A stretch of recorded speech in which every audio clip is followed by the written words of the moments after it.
В этом сезоне волчица Марта родила 3 волчат. Рожала она в одиночку, потому что ее муж, прекрасный волк Цезарь, погиб в неравной схватке с 2 только что пробудившимися от спячки медведями, ушел в Волгалу.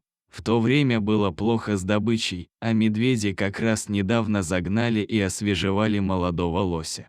Цезарь стал претендовать на часть лосиного мяса и даже смог урвать кусок у косолапых бандитов, но неудачно подставил свой правый бок прямо под медвежий коготь.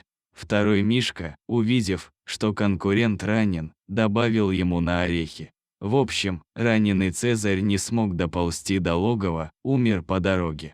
Марта потом отыскала его, вылизала шерсть любимого мужа до блеска и закопала мертвое, волчье тело в прошлогодней листве. Время подходило к родам, нужно было вести себя скрытно, не привлекая внимания чужаков к логову, поэтому она недолго выла по Цезарю, больше скулила и плакала. Как жаль было потерять своего верного друга, с которым их так много связывало. Волчата получились на редкость крепенькими и здоровыми, и все родились мальчиками.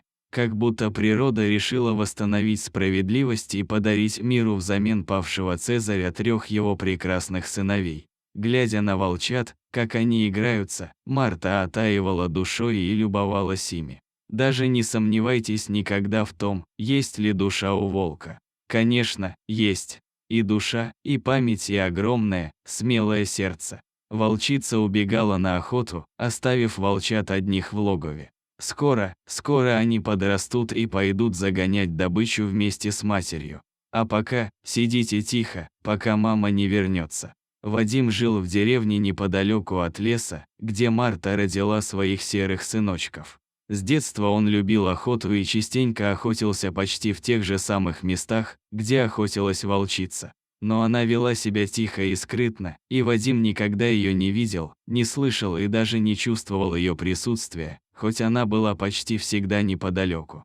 Поэтому человек вел себя отважно, думая, что он – царь зверей и ему все позволено в лесу. Когда Вадим случайно набрел на логово Марты и увидал 3 крепких, жизнерадостных волчат, он не стал убивать их, решив, что продаст на затравочную станцию или даже в зоопарк. Он поймал малышей, запихнул их в холщовый мешок, принес домой и бросил пленников в сарае прямо в мешке, не потрудившись их освободить хотя бы на ночь.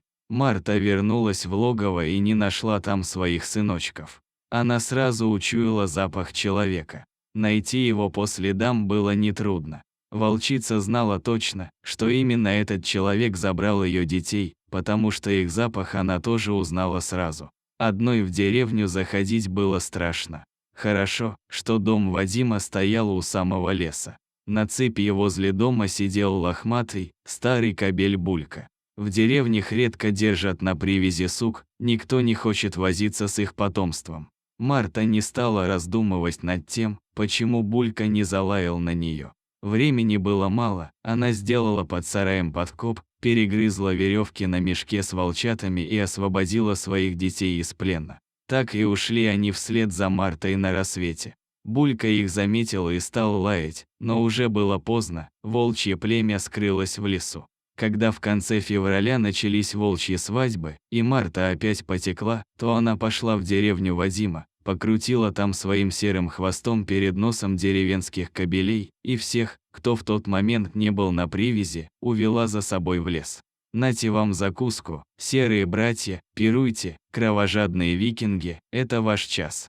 Неизвестно, что подумали люди на утро, обнаружив, что все непривязанные псы исчезли из деревни. А вдруг это инопланетяне взяли их на опыты? Не может же быть, что все собаки разом сошли с ума и сбежали в лес. А на следующую ночь Марта привела в деревню свою стаю, и волки сняли всех остальных собак с их цепей, да так, что те даже пискнуть не успели. Оставили только Бульку, потому что так Марта приказала. По пути в лес, волки заглянули еще и в сарай Вадима, зарезали там всех кур и гусей и утащили в лес молодого бычка. А что, Вадиму можно в их лесу хозяйничать, а им у него на участке нельзя. Вот так отомстила Марта человеку за то, что он похитил ее волчат. Волки хитрые и злопамятные, они не простили Вадиму его хамского поведения и отомстили за это всей деревне. А что вы думаете по этому поводу?